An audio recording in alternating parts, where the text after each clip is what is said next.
रहे हैं अपना बिहार। मैं हूं शुभी मिश्रा आपके साथ। बुलेटिन की शुरुआत करते हैं बड़ी खबर के साथ। खबर छपरा से आ रही है, जहां गरखा थाना क्षेत्र स्थित रघुपुर गांव में एक धार्मिक स्थल का झंडा तोड़ने के बाद इलाके में तनाव का माहौल बन गया। बताया जा रहा है कि बीती रात शिव हिंदू मंदिर में लगे पताका और झंडा तोड़े जाने को लेकर जबरदस्त हंगामा हुआ। सूचना मिलते ही पुलिस मौके पर पहुंची, स्थिति को नियंत्रण में लिया। फिलहाल गांव में पुलिस कैंप कर रही है। प्रत्यक्षदर्शियों ने बताया कि मुस्लिम समुदाय के कुछ लोग शबे बारात में शामिल होने के लिए जा रहे थे और तभी मंदिर में लगे झंडे और ध्वजा को नुकसान पहुंचाया गया। इस दौरान शिव मंदिर पर पत्थरबाजी किए जाने की बात सामने आ रही है, जिससे स्थानीय लोगों में आक्रोश है। घटना की जानकारी मिलते ही दोनों पक्ष के लोग मौके पर जुटे, जिससे विवाद बढ़ गया। स्थिति बिगड़ते देख प्रशासन को हस्तक्षेप करना पड़ गया। पुलिस ने त्वरित कार्रवाई करते हुए भीड़ को शांत कराया। इलाके में अतिरिक्त बल तैनात कर दिए गए। घटना के बाद मौके पर एडिशनल एसपी के नेतृत्व में पुलिस की टीम कैंप कर रही है। फिलहाल स्थिति को नियंत्रण में रखकर बताया जा रहा है। सब उधर का लाइट तार सब उतार दिया है लोग, वही लाइट नहीं जल के सब झंडा सब बना हुआ था, सब तोड़ा है लोग। छपरा के गरखा में एक धार्मिक स्थल में ध्वज तोड़ने के विवाद के बाद पुलिस मौके पर तैनात है। स्थिति को नियंत्रण में करने की कोशिश की जा रही है। पुलिस के वरीय अधिकारी भी वहां मौजूद है, लेकिन बड़ा सवाल यह है कि जिस तरह से कल रात में इस घटना को अंजाम दिया गया है, उसमें असामाजिक तत्वों की मंशा क्या थी? क्या छपरा की माहौल एक बार फिर बिगाड़ने की कोशिश की गई है? पहले भी छपरा में एक बार माहौल बिगाड़ने की कोशिश की गई थी और कई मौके पर ऐसे सामने आए हैं। हम लोग आए अपने यहाँ पे, हम लोग सभी दोस्त एक जगह होते थे। हम लोग मंदिर पे गाना बजाते हैं सुबह सुबह। हम लोग देखे हमारे मंदिर का नुकसान हुआ था, फिर हम लोग इधर आए तो यहाँ का मेरा पोस्टर राम जी का था, सब यहाँ पे गिरा हुआ था। पूरा लाइट कुछ चुनी लाइट था, हम लोग राम जी का फोटो लगाए थे, वो सब नुकसान करके गया। सब उन लोग का कल पर्व था, बहुत सारे संख्या में वो लोग आए हुए थे और रात के ये सब घटना करके गए हैं। हालांकि हर बार पुलिस ने उस असामाजिक तत्वों के मंसूबे को नाकाम कर दिया और इस बार भी पुलिस जो है एक्टिव मोड में दिख रही है। घटना के तुरंत बाद पुलिस मौके पर पहुंच गई है और असामाजिक तत्वों की पहचान कर उनके खिलाफ कार्रवाई में जुट गई है। संतोष गुप्ता, न्यूज़ 18 छपरा।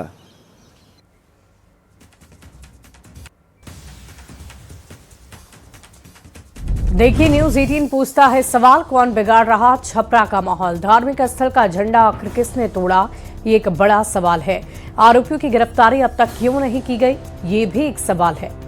आखिर सांप्रदायिकता के माहौल को क्यों बिगाड़ा जा रहा है? क्यों बार बार इस तरह की घटना को अंजाम दिया जाता है? और आखिर कौन है ये लोग जो इस तरह की घटना को अंजाम देते हैं? और इस पूरी खबर की अधिक जानकारी के साथ न्यूज़ 18 संवाददाता संतोष गुप्ता फोन लाइन पर जुड़े हुए। संतोष, क्या अपडेट है इस वक्त? वहां पर क्या माहौल आप देख पा रहे हैं? देखिए, पुलिस ने स्थिति को पूरी तरह से अपने नियंत्रण में कर लिया है। बड़ी संख्या में पुलिस फोर्स को घटनास्थल पर लगाया गया है और जो असामाजिक तत्व है जिन्होंने इस घटना को अंजाम दिया है, उनकी पहचान करने की कोशिश की जा रही है। मैं बता दूं कि यह घटना बीती रात की है, जब शबे बारात की रात थी।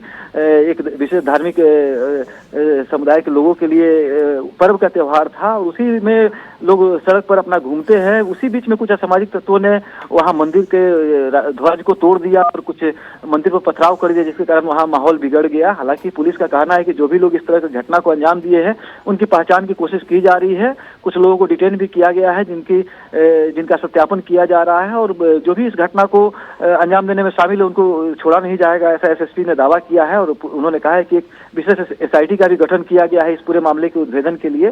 तो बिल्कुल, और जो एडिशनल एसपी है खुद वहां पे पुलिस फोर्स के साथ कैंप कर रहे हैं, ताकि जो लोगों को समझा बुझा कर शांत किया जा सके। और मामला फिलहाल शांति की ओर अग्रसर है। स्थिति को फिलहाल शांत कर दिया गया। वहां पे लोग, जो सामाजिक लोग हैं, वो भी मामले को सुलझाने की कोशिश में जुट गए हैं। जी संतोष, हम आपसे ये भी जानना चाहेंगे कि क्या वहां पर झंडा तोड़ने के अलावा पत्थरबाजी भी की गई है पक्षों की तरफ से? जी बिल्कुल, रात में जो वहाँ पे स्थानीय लोग हैं, उनका कहना है कि मंदिर पर पत्थर भी चलाया गया था और धार्मिक झंडे भी तोड़े गए हैं। तो कहीं ना कहीं एक माहौल बिगाड़ने की कोशिश की गई है। हुई है? जाहिर तौर पर पत्थरबाजी की हो गई तो किसी को चोट आना या फिर मंदिर परिसर में किसी तरह का कोई नुकसान होना, कोई जानकारी आपके पास? देखिए, वहाँ पे कुछ बैनर वगैरह लगे थे भगवान श्री राम के, वो फटे हैं जो लोगों द्वारा दिखाया गया है पुलिस को। झंडे जो है टूटे हुए थे, उसको भी पुलिस को दिखाया गया है। तो पुलिस ने तमाम पूरे घटना की वीडियोग्राफी कराई है और मामले की जांच कर रही है। एडिशनल एसपी वहाँ पहुंचे हुए हैं। पुलिस इस मामले में जानने की कोशिश कर रही है कि कौन लोग थे, चूंकि बहुत सारे जुलूस वहां से गुजरे थे, बहुत सारे लोग वहां से गुजरे थे, आखिर कौन सा टीम था जिसने इस घटना को अंजाम दिया है।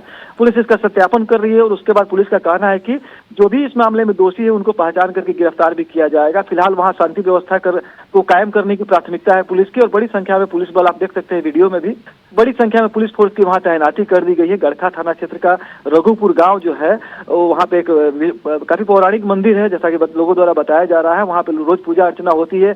सुबह जब युवक पहुंचे वहां पे मंदिर में पूजा करने के लिए, तो उन्होंने देखा कि इस तरह का घटना को अंजाम दिया गया है, कुछ क्षति पहुंची है, झंडे फाड़े गए हैं, वहां पे माहौल कुछ बदला समझ आ रहा है।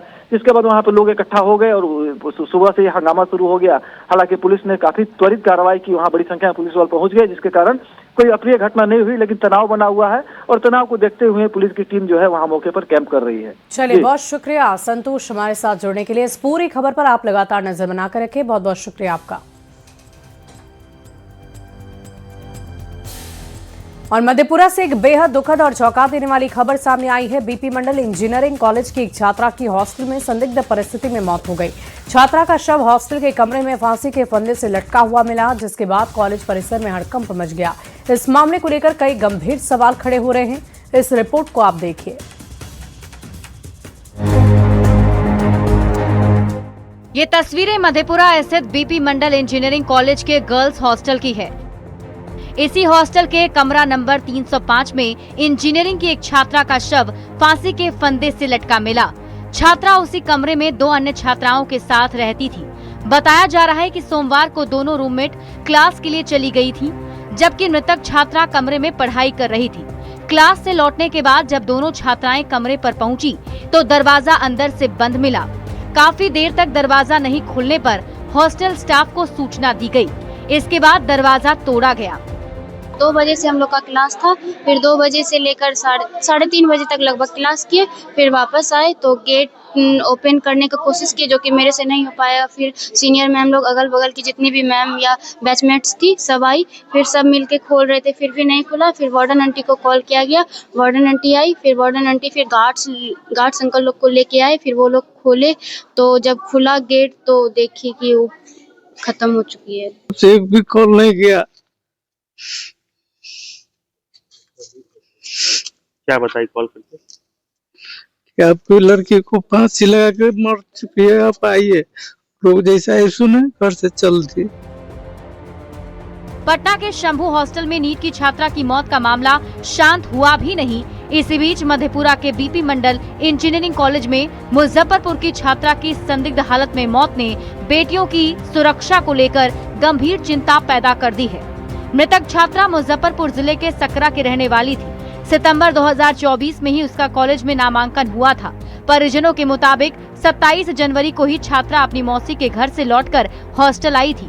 परिवार का दावा है कि छात्रा ने कभी किसी परेशानी या तनाव की बात साझा नहीं की थी। घटना स्थल पर आने से पहले उस डेड बॉडी को प्रशासन द्वारा बाहर निकाल दिया गया। हम उस डेड बॉडी का मूवमेंट हम लोग देख नहीं पाए और मैं शासन प्रशासन से आग्रह करूंगा, विनती करूंगा कि इसको उच्च स्तरीय जांच की जाए। फिलहाल पुलिस ने मामले की जांच शुरू कर दी है। शव को पोस्टमार्टम के लिए भेज दिया गया है और हॉस्टल में रहने वाली अन्य छात्राओं से भी पूछताछ की जा रही है। इस घटना ने कई गंभीर सवाल भी खड़े कर दिए हैं। आखिर ऐसा क्या हुआ कि छात्रा ने ये कदम उठाया? पुलिस के पहुंचने से पहले दरवाजा क्यों तोड़ा गया? परिजनों के आने से पहले शव क्यों उतारा गया? साथ रहने वाली छात्राओं को पहले कभी कोई शक क्यों नहीं हुआ?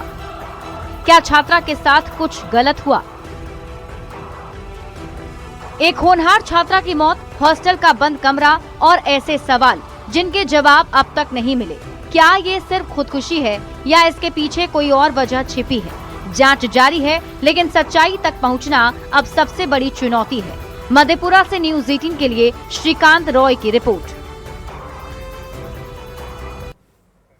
कुमार जल्द ही हाईटेक, लग्जरी और बुलेट प्रूफ गाड़ी से चलेंगे। सीएम नीतीश कुमार के लिए रेंज रोवर खरीदी जाएगी, जिसकी कीमत लगभग 2.5 करोड़ रुपए है। जानकारी के अनुसार मुख्यमंत्री नीतीश कुमार के काफिले में 1 या 2 नहीं बल्कि 4 गाड़ियां शामिल होने वाली है। गाड़ियों की खरीद के लिए प्रक्रिया भी शुरू कर दी गई है। अभी सीएम नीतीश कुमार हुंडई की आयोनिक 5 गाड़ी से चलते हैं। आपको बता दें कि पीएम मोदी भी इसी गाड़ी से सफर करते हैं। तो पटना से ये बड़ी खबर आपको बता रहे हैं, सीएम नीतीश का काफिला अपग्रेड होने वाला है। हाईटेक, लग्जरी और बुलेट प्रूफ गाड़ियां चलेंगी। सीएम नीतीश कुमार के लिए रेंज रोवर कार खरीदी जाएगी, जिसकी कीमत लगभग 2.5 करोड़ रुपए है। बढ़ते आगे, आज लोकसभा में सियासी घमासान के आसार हैं। राष्ट्रपति के अभिभाषण पर आज पीएम मोदी लोकसभा में संबोधन करने वाले हैं, लेकिन उससे पहले ही सदन में जोरदार हंगामे की स्थिति बनती नजर आ रही है। दरअसल 8 सांसदों के निलंबन को लेकर विपक्ष खास तौर पर कांग्रेस पर आक्रामक है। निलंबित सांसदों के समर्थन में आज विपक्षी दल विरोध प्रदर्शन करने वाला है। इस पूरे विवाद की शुरुआत कांग्रेस नेता राहुल गांधी के एक बयान से हुई थी, जिसमें उन्होंने पूर्व सेना प्रमुख की एक अनपब्लिश्ड किताब के आर्टिकल का जिक्र सदन में किया। इसके बाद सदन का माहौल काफी गर्म हो गया और विपक्षी सांसद नारेबाजी करते हुए वेल में पहुंच गए। हंगामे के दौरान उस वक्त स्थिति और बिगड़ गई जब पीठासीन सभापति कृष्णा प्रसाद तेनेट्टी की चेयर की ओर विपक्षी सांसदों ने कागज उछाल दिए। हालात को देखते हुए सदन की कार्यवाही स्थगित करनी पड़ गई। बाद में पीठासीन सभापति दिलीप सैकिया ने 8 सांसदों को पूरे सत्र के लिए निलंबित करने का फैसला ले लिया। इस फैसले को लेकर कांग्रेस ने कड़ी नाराजगी जाहिर की। कांग्रेस के इस मुद्दे पर अन्य विपक्षी दलों का समर्थन मिल रहा है। विपक्ष ने ये साफ कर दिया है कि वो इस निलंबन के खिलाफ आज संसद परिसर में प्रदर्शन करेंगे, जिससे लोकसभा की कार्यवाही एक बार फिर बाधित होने की संभावना जताई जा रही है।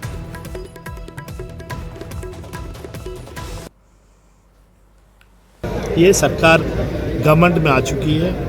मोदी जी और अमित शाह जी का गवर्नमेंट पूरी लेवल पार हो चुकी है और इसलिए वो लोगों का सोच ये आ गई, ऑपोजिशन लीडर का बोलने नहीं दे रहे। बढ़ते आगे, औरंगाबाद के दाऊद नगर में सरकारी जमीन पर अतिक्रमण कर बनाए गए 7 घरों को बुलडोजर चलाकर ध्वस्त कर दिया गया है। नगर परिषद की तरफ से बारूण रोड की ये घटना बताई जा रही है, जहां पर अतिक्रमण हटाने गई इस कार्रवाई का प्रभावित परिवारों ने जमकर विरोध किया है। उनका कहना था कि उजाड़ने से पहले उन्हें बसाया जाना चाहिए था, मगर नगर परिषद ने ऐसा कुछ भी नहीं किया। सरकार से कि इनको 5 तल्ला बना करके किसी एजेंसी के माध्यम से नगर परिषद जो इसको है एजेंडा मिले, बोर्ड मिले और इस एजेंडे को पास करके बोर्ड से इनको 5 तल्ला भवन बना करके जितने सफाई कर्मी हैं जो नहर के किनारे बसे हुए हैं, इन लोगों को कोई खुले में मतलब कि गंदगी में बसे हुए हैं, तो इनको कोई किराए के मकान भी नहीं देते हैं। इसलिए एग्जीक्यूटिव साहब से हमने मांग किया है कि इनको 5 तल्ला भवन बना करके 2 रूम, किचन, बाथरूम और इनके नाम से अलॉट कर दिया जाए। ये सारे पीड़ित लोगों की कुछ अपनी समस्याएं थी कि सर हमको कोई वैकल्पिक व्यवस्था कर दी जाए, तुरंत ही बेघर होंगे तो हम लोग अपना व्यवस्था नहीं बना पाएंगे, तो तात्कालिक रूप से इनको नगर परिषद की ही 20 साल से खाली पड़ी भूमि में इनको तात्कालिक रूप से व्यवस्था कराई गई है। साथ में ही इन लोगों को ये भी बताया गया है कि नगर परिषद की या नगर विकास आवास विभाग की भूमिहीन लोगों की जो योजना है उसमें हम लोग यह सुनिश्चित करें इन लोगों का नाम डला रहे। और फिलहाल इस बुलेटिन में अभी के लिए बस इतना ही। आगे देखिए जोहार झारखंड।